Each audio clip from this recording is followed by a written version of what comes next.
Hello bachcho, let's see the question. The question says, first in comprehension, chain reactions are a specific class of reactions in which highly reactive species are produced as intermediates which carry the reaction at a rapid rate for a long time.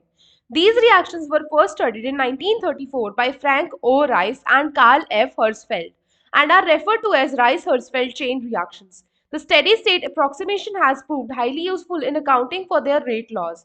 A typical chain reaction is that between H2 and Br2 to form HBr, H2 plus Br2 giving rise to 2HBr, for which a 5-step mechanism has been proposed.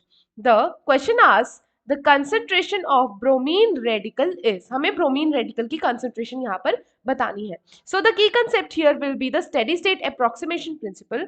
उसके according हम यहाँ पर अगर bromine radical की steady state निकालें तो हम इसके कंसंट्रेशन की डिफरेंशिएशन यानी इसका रेट निकालेंगे, that would be equal to 0.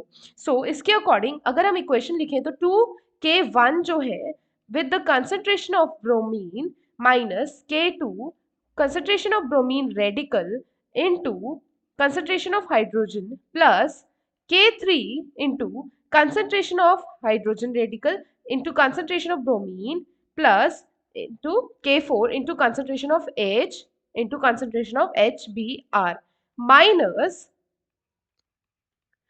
K5 into concentration of bromine radical. So and यहाँ K5 के साथ 2 मल्टीप्लाई हो जाएगा. सो यहाँ पर 0 आ जाएगा.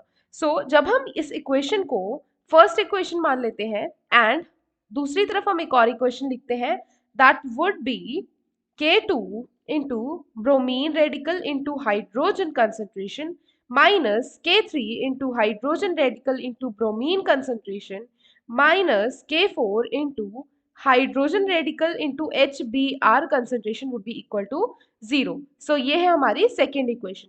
इन दोनों इक्वेशंस को जब हम कंपेयर करते हैं तो जो हमारी ब्रोमीन रेडिकल है उसकी कंसेंट्रेशन आ जाती है K1 into Br2 concentration upon K5 की पावर हाफ. सो यहाँ पर जो हमारा आंसर है वो मैच करेगा हमारे ऑप्शन नंबर डी के साथ. Hope you understood the concept.